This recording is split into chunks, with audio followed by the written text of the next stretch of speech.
Howdy fiddlers! My name is Aaron Jonah Lewis and I'm going to show you how to play Big Scioty in F today.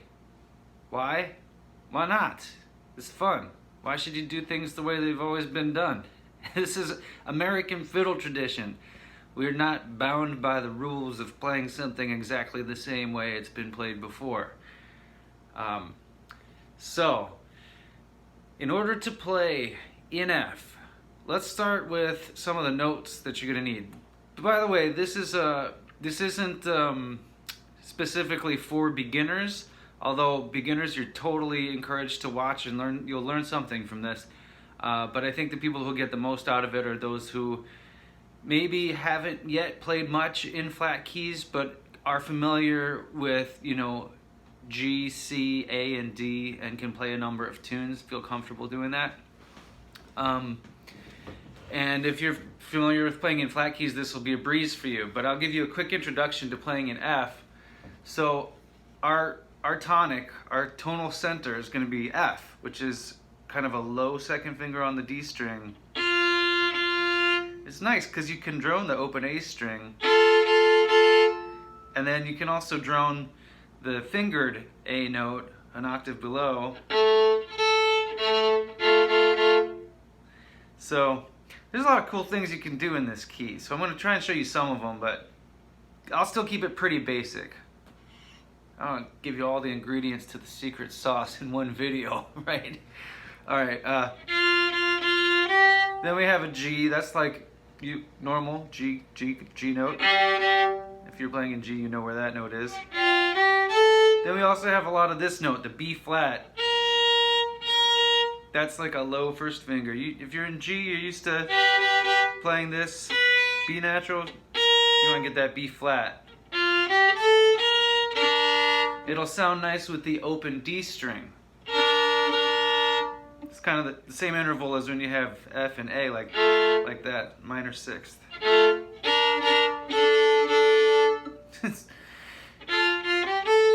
Then you have C natural, D natural, E is in there, and F, this F, it's the low first string on the E string, first note, first finger on the E string.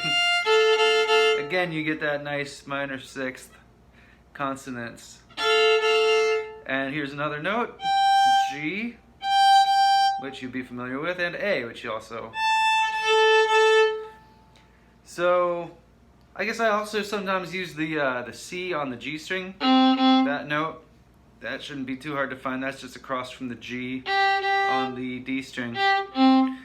So if we're just going to go over the notes that we'll be using, the main notes we'll be using, going from low to high, C, D, E, F, G, A, B flat, C, D, F, G, and A.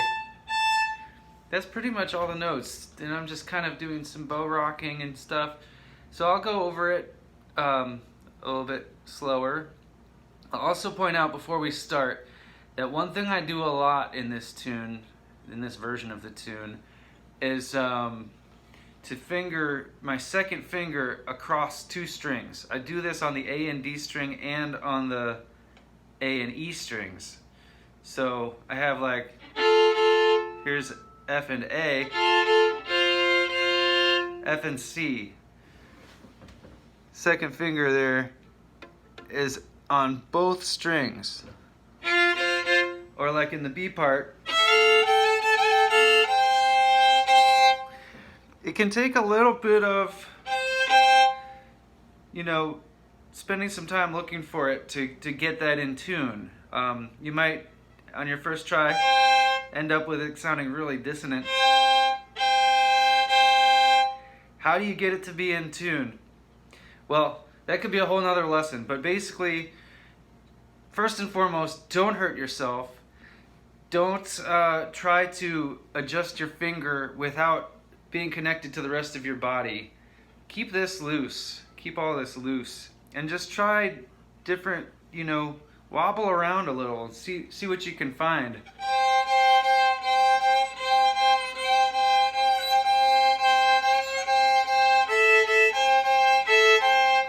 Actually, I find it easier to lift and drop again rather than to keep my finger down and move it around while it's down. So instead of doing that, that's already a little bit painful. I would just lift it. Okay, that's great, but that's not great. But it's okay, but not great. Oh, wait.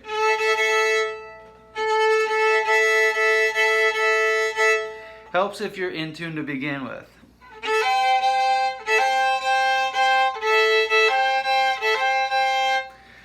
So it's a really tiny difference, like in physical space, that will change the sound. If it's off by a little bit, it won't sound great. But again, it's up to you. Like, if you like the way it sounds, the way you do it a certain way, then do it that way. The most important thing is that you like the way it sounds. But don't get frustrated either. If you don't like the way it sounds right away, just keep working at it. Okay, now to the actual tune. So I'll do my intro, my taters on the, either like that or like this. So let me just do the first phrase kind of slow.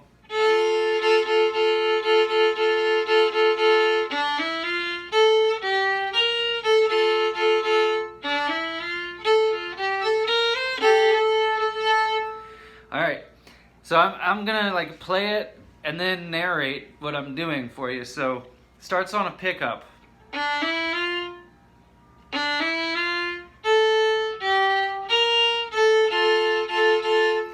And I'm doing that kind of simplified. You know, in the playing of video, you might see I'm doing more stuff, doing different stuff.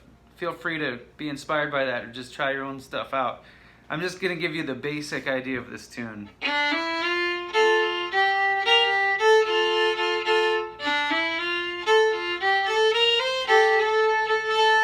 Now that's the thing I like to do, where you kind of, I guess you could say, hammer on into a unison. You could do any kind of things though. You could slide into it if you want that sound. You could not hammer on or slide. You could just go right into it. Or you could rock the bow. That's so cool. Alright. Enough of all this aside. So let me play the thing for you slowly.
Alright, now let me take it apart a little bit, because this is YouTube. You can slow it down, or stop it and start it as much as you want. But let me point out some of the things that might be not obvious or problematic.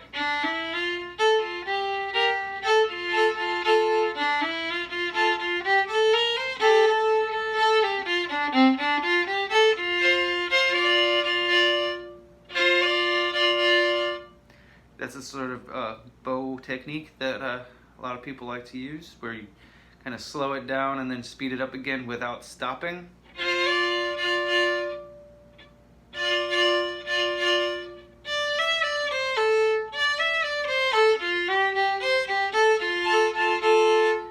Okay, I don't think that's too complicated.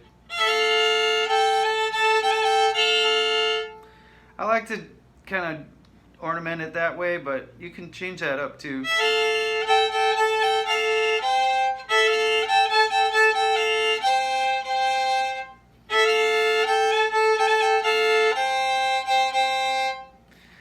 One thing I keep doing that I don't like, maybe you would like, but I keep wishing I would stop doing this. I keep doing that slide. I can't stop myself, but I don't like it. Isn't that a funny thing, how you can decide what you want to do, and then you somehow like can't stop yourself from doing things that you don't want to do. Oh.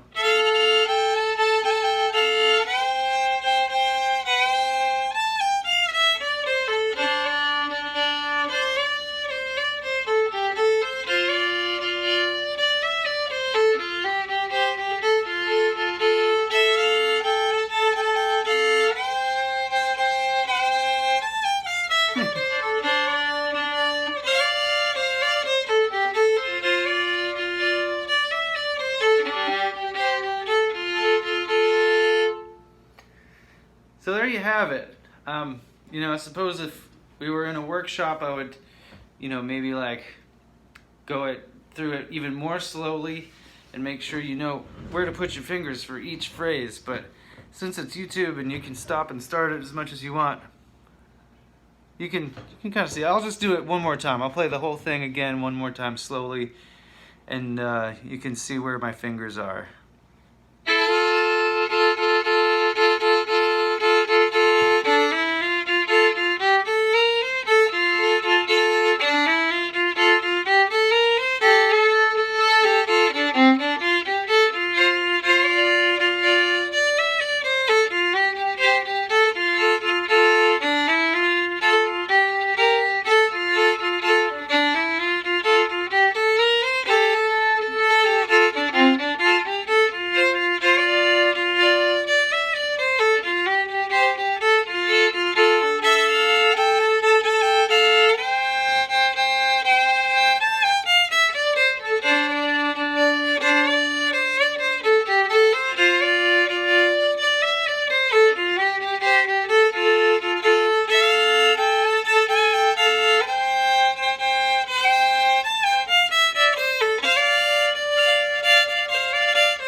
One more thing I'll add in case you didn't already notice. Your first finger is going to be moving between these sort of, these two different positions. When you do this on the D string, you'll be in the kind of position you're used to playing in for the key of G or D or A or C, some of C. And when I'm on the A string and the E string, it's lower.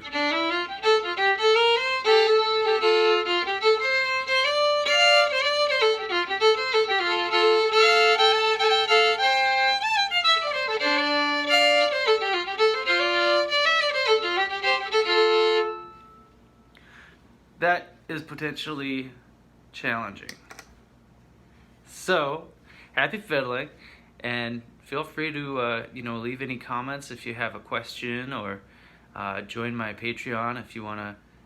Oh wait, you've already joined the Patreon. Thank you. Thank you for joining the Patreon. Really appreciate it.